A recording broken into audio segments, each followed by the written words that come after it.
اعوذ باللہ من الشیطان الرجیم بسم اللہ الرحمن الرحیم. السلام علیکم guys, welcome to my YouTube channel. Engineer Muhammad Ali Mirza صاحب کے ایک ویڈیو کو لے کر پھر آپ لوگوں کی خدمت میں حاضر ہوا ہوں. ویڈیو بہت ہی انٹرسٹنگ ہونے والا ہے. آپ لوگ ضرور ویڈیو کو دیکھیں. اپنے جو من میں مختلف یعنی نظریات کے جو سوالات رکھے ہوئے ہیں وہ ان کے جوابات آپ لوگوں کو اس ویڈیو میں ملے گا. تو میں ایک ریکویسٹ کرتا ہوں، پلیز ہمارے چینل کو سبسکرائب کرو تاکہ مجھے بھی حوصلہ ملے گا کہ آئندہ بھی اسی طرح کے انفارمیٹیو ویڈیوز لانے کی. تو ویڈیو کی طرف جاتے ہیں. علی بھائی، میں نے سنا ہے کہ 70,000 دفعہ لا الہ الا اللہ پڑھ لو، کسی کو سال ثواب کر دو، یعنی کہ TCS کروا دو. اس میں کتنی سچائی ہے؟ یہ طارق جمیل صاحب نے یہ صوفیاء کی باتیں بیان کی ہیں، اس میں کوئی سچائی نہیں ہے. آپ ان لوگوں کو پڑھ پڑھ کے قرآن سال ثواب کر رہے ہیں جنہوں نے پوری زندگی توفیق نہیں ہوئی کہ قرآن خود کھول کے پڑھیں. اب اللہ تعالیٰ سے آپ دھونس سے بخشوانا چاہتے ہیں ایسے لوگوں کو؟ بس دعا کریں اللہ کی مرضی قبول کرے نہ کرے. باقی یہ بخشنا کوئی نہیں ہوتا، صرف آپ نے دعائے مغفرت کرنی ہوتی ہے، یہ صدقہ اور خیرات کرنا ہوتا ہے. نوکری یا یونیورسٹی میں نامحرم سے کس حد تک گھل مل سکتے ہیں؟ بالکل نہیں گھل مل سکتے جی. کس حد تک کیا یہ؟ بس جتنی آپ کی ضرورت والا معاملہ وہ بھی نگاہیں جھکا کے بس، اور اس میں علیحدگی نہیں ہوگی.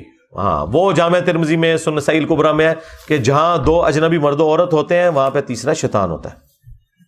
فارمسٹ کا لائسنس بیچنا حلال ہے، یہ تو گورنمنٹ کے نزدیک بھی جرم ہے اور بیچنا بھی حرام ہے، بالکل غلط ہے.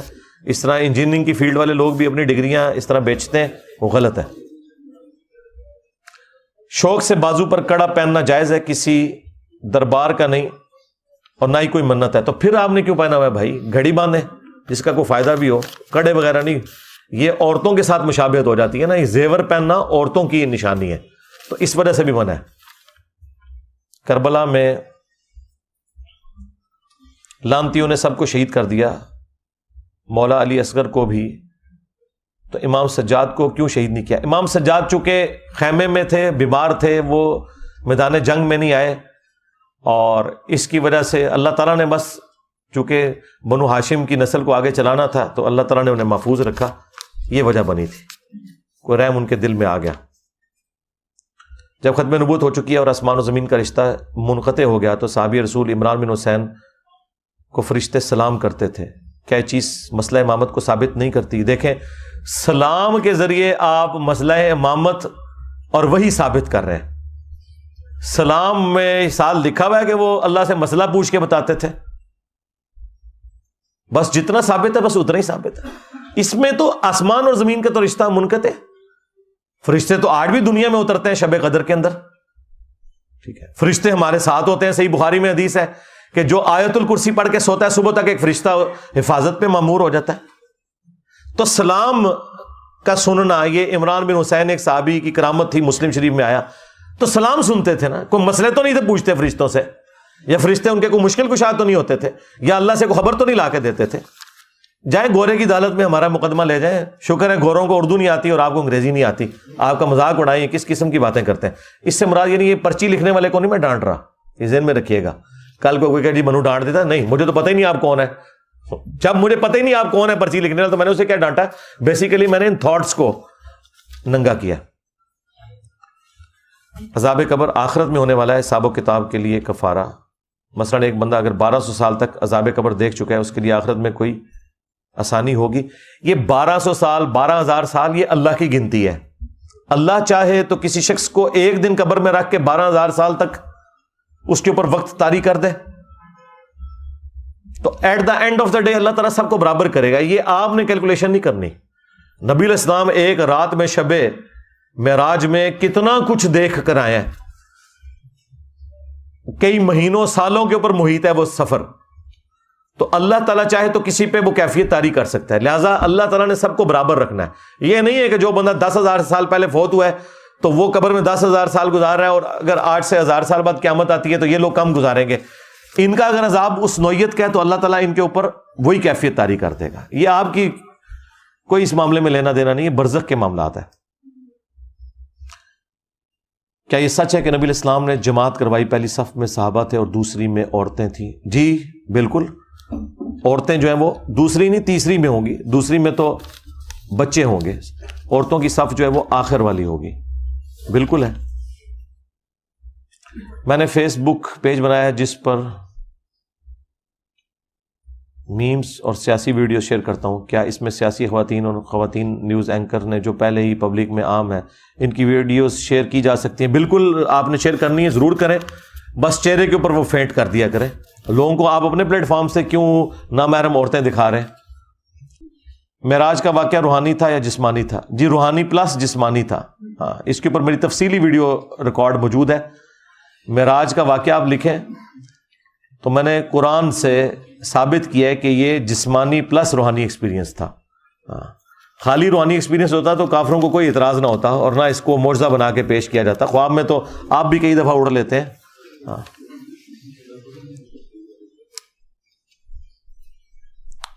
یہ جو 10 محرم کے دن کے حوالے سے بتایا گیا کہ اس دن بڑے بڑے کام ہوئے، یوسف علیہ السلام کا کنویں سے نکلنا، اس قسم کی چیزیں اسرائیلی روایتوں میں ملتی ہیں.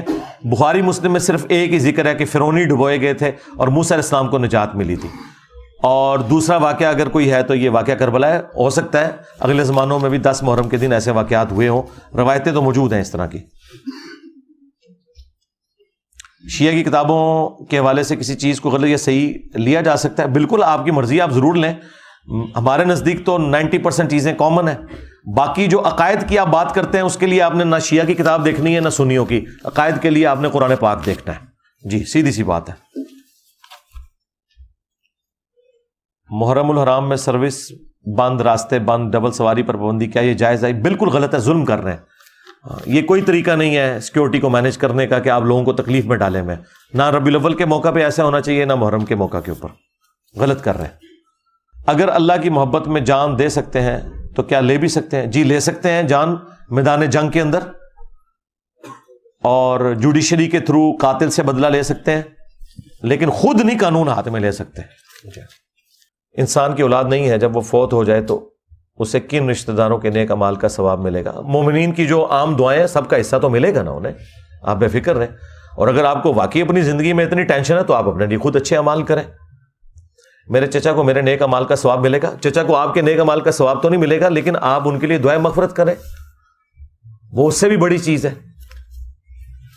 جو قرآن میں حکم بھی ہے. اصالہ ثواب کے 10 طریقے میری ویڈیو دیکھ لیں.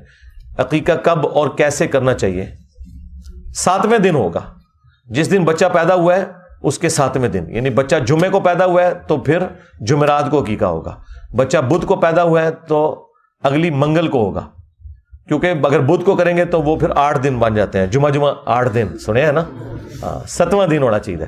اور یہ بھی اس صورت میں جب مغرب سے پہلے بچہ پیدا ہو. اگر مغرب کے بعد پیدا ہوا ہے تو وہ اگلے دن میں شمار ہوگا. اگر کوئی بچہ منڈے والے دن مغرب کے بعد پیدا ہوا تو وہ منڈے کو نہیں پیدا ہوا، وہ منگل والے دن پیدا ہوا ہے، تو لہٰذا اس کا پھر جو عقیقہ ہے وہ 7ویں دن سوموار والے دن ہوگا. لڑکے کی طرف سے 2 بکرے، لڑکی کی طرف سے 1. یہ آیا ہے صحیح بخاری میں، ابو داؤد میں، ترمذی میں. اپنے لیے قبرستان میں اپنی قبر کی جگہ پہلے ہی مختص کر لینا جائز ہے؟ ہاں، اگر آپ کا اپنا ذاتی قبرستان ہے ضرور کریں. اور اگر پبلک قبرستان ہے پھر تو آپ مالک نہیں ہیں اس جگہ کے کہ آپ وہاں پہ قبضہ کر کے بیٹھ جائیں. وہ اس لیے نہیں دیا گیا، وہ تو پہلے آئیے اور پہلے پائیے ہے. ہاں، یہ نہیں ہے کہ آپ نے بکنگ کروا لینی، کیونکہ وہ غریب آدمی کا کیا قصور ہے کہ آپ قبضہ کر کے بیٹھ جائیں اور وہ مرا ہوا ہے اور وہ باہر اس کی لاش انتظار کر رہی ہے. تو آپ کو زیادہ شوق ہے تو پہلے آئیے اور پہلے پائیے. اگر آپ کا ذاتی قبرستان ہے، آپ نے اپنی زمین وقف کی ہوئی ہے، تو آپ اپنی مرضی کریں، جس طرح مرضی کریں. قبروں پر پھول چڑھانا، یہ آپ یوٹیوب پہ لکھیں، تفصیلی ویڈیو کھل جائے گی. یہ بالکل بدعت ہے. قبروں کے اندر عہد نامہ رکھنا، اس طرح کے سارے معاملات کرنا. قبر پہ زیادہ سے زیادہ ایک ٹہنی لگائی جا سکتی جو بخاری مسلم میں آئے، بس اس سے زیادہ کچھ نہیں ہے. نیکی کا کام صلہ رحمی وغیرہ پر دل آمادہ نہ ہو پھر بھی زبردستی بندہ صلہ رحمی کرے تو ایسا کرنا کیا نیکی میں شامل ہوگا؟ ڈبل ثواب ہوگا بھائی. ہاں، بخاری میں حدیث ہے جسے قرآن پڑھنے میں لکنت ہے اور اسے تکلیف کاٹنی پڑتی ہے، وہ جب قرآن پڑھتا ہے اسے ڈبل ثواب ہوتا ہے۔ تو دل آمادہ نہ ہو، نیکی تو آپ کے حضور لکھی جائے گی۔ بھائی جیب ڈیلی کرنے کے اوپر کب دل آمادہ ہوتا ہے؟ ہاں، یہ کوئی آسان کام نہیں ہے، یہ پیسہ جو انسان کو فتنے میں مبتلا کر دیتا ہے۔ سر پر قرآن رکھ کر شادی کے موقع پر رخصت کیا جا سکتا ہے، ایسی کوئی حرکت نہیں کرنی چاہیے، قرآن ترجمے والا ساتھ دے کے رخصت کریں۔ زندگی میں تو آپ کے پاس تو اس نے نہیں پڑھا، وہاں جا کے کہاں سے پڑھے گی، بس ایک آخری کوشش کر کے دیکھ لیں۔ اہل سنت میں ناسبیت کی اصل وجہ کیا ہے؟ اصل وجہ یعنی مین کتابوں سے دور ہونا ہے، اور میری جو پچھلے ہفتے ویڈیو ریکارڈ ہوئی ہے وہ آپ دیکھ لیں۔ فرقہ واریت کی وجہ سے جب آپ کو مین کتابوں سے دور کر دیا جائے اور بابوں کی تعلیمات دی جائیں، مرنے سے پہلے اے مسلمان کر لے اس پہ غور، کتابوں کا خدا اور ہے بابوں کا خدا اور، کتابوں کا دین اور ہے بابوں کا دین اور، یہ اسی معنوں میں ہم کہتے ہیں نا کہ وہ ہے مسلمان ہیں سارے، اللہ رسول کے ماننے والے ہیں، دین کے ماننے والے ہیں، لیکن تعلیمات بابوں کی دے رہے ہیں، یہ وجہ ہے۔ غیر مسلم اگر قرآن کے سچا ہونے کی دلیل مانگیں تو کیا دیں؟ یہ آپ نے دینے بھی نہیں ہے، نہ قرآن کے سچے ہونے کی دلیل دینا آپ کی ذمہ داری ہے۔ آپ کی ذمہ داری اللہ کا تعارف کروانا ہے۔ جب خدا کا تعارف ہو جائے گا نا، پھر اگلی چیزیں ہوں گی، اور وہ کروانا ان لوگوں کی ذمہ داری ہے جن کی کمپیٹنسی ہے۔ آپ بس مسلمانوں تک کام کریں، اور اگر یہ کام آپ نے سیکھنا ہے تو اس کے لیے پراپر ایک علم ہے جس کو آپ نے سیکھنا ہے۔ یہ نہیں ہے کہ ہر بندے کی یہ رسپانسبلٹی ہے کہ یہ کرنا شروع کر دے گا۔ فرام کریشن ٹو کریٹر میری ویڈیو دیکھ لیں۔ کیا قضا نماز پڑھنا ثابت ہے؟ قضا نماز پڑھنا ضروری ہے، جو ساتھ ساتھ قضا ہو رہی ہے، وہ بخاری مسلم میں آیا ہے کہ آپ نے وہ ساتھ ساتھ پڑھنی ہے۔ بخاری مسلم میں حدیث ہے، کوئی شخص بھول جائے یا سویا رہ جائے، جیسے ہی اسے یاد آئے یا وہ جاگے تو وہ اپنی نماز پڑھ لے۔ ایک سند سے رسول اللہ صلی اللہ علیہ وسلم سے رکوع سے پہلے ہاتھ چھوڑ کر نماز پڑھنا ثابت ہے؟ جی بالکل، ہم نے ثابت کیا ہے۔ سنن نبی داؤد کے اندر جو حدیث موجود ہے 10 صحابہ کی موجودگی میں، ابو حمید سعدی نے بالکل واضح اشارہ ہے کہ نبی الاسلام جب تکبیر کہتے تو ہر ہڈی اپنی جگہ پر واپس آ جاتی اور اس کے بعد نبی الاسلام قرات شروع کرتے، تو اپنی جگہ پہ واپس وہیں پہ آئے گی جہاں نماز سٹارٹ کرنے سے پہلے تھی۔ اگر تو نماز شروع کرنے سے پہلے آپ نے ہاتھ باندھے ہوتے ہیں پھر یہاں پہ واپس آئے گی، اور اگر ایسے ہوتے ہیں تو یہاں پہ واپس آئے گی۔ بالکل نبی الاسلام سے ثابت ہے۔ باقی تفصیلی ویڈیو میری دیکھ لیں، ہاتھ چھوڑ کر نماز پڑھنا۔ کیا تمام صحابہ برابر تھے؟ نہیں، صحابہ اہل بیت سے محبت کرنا کس حد تک جائز ہے؟ جی محبت کریں، انہیں خدا نہ بنائیں بس۔ باقی جو ہماری محبت کی نسبت ہے وہ اللہ کی وجہ سے ہے۔ جامعہ ترمذی میں حدیث ہے، اللہ سے محبت کرو کہ اس نے تمہیں نعمتوں سے نوازا ہے، اور مجھ سے محبت کرو کہ میں اللہ کا رسول ہوں، اور میرے اہل البیت سے محبت کرو کہ ان کی نسبت میرے ساتھ ہے۔ اصل چیز جو ہے وہ اللہ کی محبت ہے، اس کی وجہ سے ہی ہم انبیاء سے بھی محبت کرتے ہیں، صحابہ سے بھی، اہل بیت سے بھی۔ اگر والدین کا انتقال ہو جائے تو ہمیں ان کی بخشش کے لیے دعا کے علاوہ کیا کرنا چاہیے؟ صدقہ اور خیرات کرنا چاہیے، غریبوں کو کھانا کھلانا چاہیے ان کی طرف سے۔ ایصال ثواب کے 10 طریقے میری ویڈیو دیکھ لیں۔ کیا قرآن صرف ترجمہ پڑھنے سے بھی ثواب ملتا ہے؟ ترجمہ پڑھنے سے زیادہ ثواب ملتا ہے، کیونکہ اس کا آپ کو فائدہ ہوتا ہے۔ عربی پڑھنے سے کم ثواب ملتا ہے کہ وہ صرف ثواب ہی ملتا ہے۔ اگر کوئی شخص اس پر کیا گیا ظلم معاف نہیں کرتا تو کیا سچی توبہ کی صورت میں اللہ تعالیٰ معاف کر دے گا؟ اللہ تعالیٰ تو حقوق العباد معاف نہیں کرے گا، حقوق العباد تو اس بندے سے ہی معافی کروانے ہوں گے، چاہے دنیا میں ہو چاہے آخرت میں ہو۔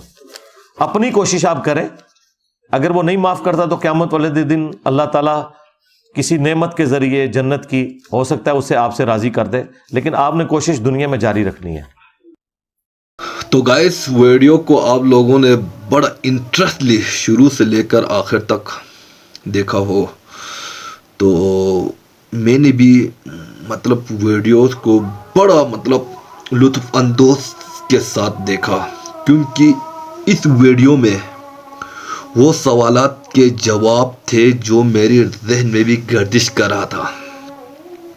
تو میں وہ ویڈیو کو دیکھ کر ایک مطمئن سا محسوس ہونے لگا، کیونکہ جو انسان جو ہمیشہ اس چیز کو زیادہ دیکھتے ہیں جو ہم کو ان سے لگاؤ ہوتے ہیں۔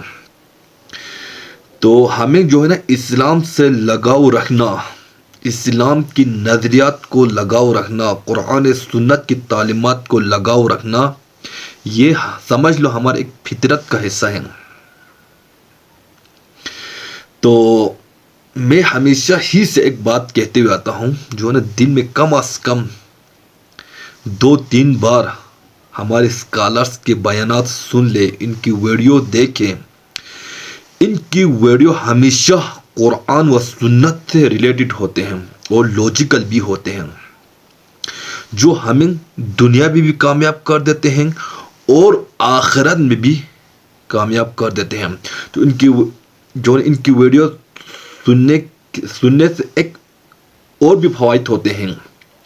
جب ہم کسی غیر مسلم کے ساتھ سامنا ہوتے ہیں اپنی نظریہ پیش کرنے کے لیے، اپنے عقائد پیش کرنے کے لیے، تو ان ویڈیوز کے مرہون ملت ہمیں ان سے بآسانی اپنی عقائد پیش کرنے میں بھی کامیاب ہو جاتے ہیں. ادروائز نہ ہم قرآن کی مطالعہ کرتے ہیں، نہ ہم احادیث کے مطالعہ کرتے ہیں، احادیث کی کتابوں کی مطالعہ کرتے ہیں، تو ہم پھنس ہی جاتے ہیں.